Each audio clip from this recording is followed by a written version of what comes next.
Laking bangka. Kailangan magpag-land tour ka, magbabangka ka. Ay hindi po. Pag magla-lantour po kayo, lantour lang. Pero pag mag-island hopping kayo, namamangka talaga. Pero doon lang po sa likod. Bawal po dito pumunta kasi maalon.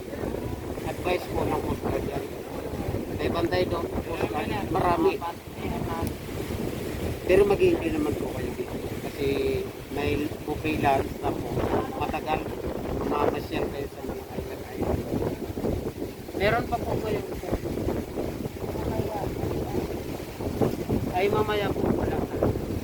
Kasi matagal ito. Pag start kayo ng alas ngayon, ang balik nyo alas 5:30 na. 5:30. Island hopping. Ilang island yan, kuya? Bali 5 po. 5. Yung iniinit ko na. Mamaya, pag maglalang po kayo, yan ang pinupunta. 3 hours lang po yung lalo. Pero marami mag-enjoy din po kayo. Wala sa dagat, puro land lang. Bundok, ito bundok po yan. Doon yan sa fairways, in the water, sa beach, doon sa bundok, sa likod. Nakakaabot ang drive dyan. Oo, pupunta talaga dyan sa may, ano yan, ayan o, dito kayo bababa, ayun na yung mga tao.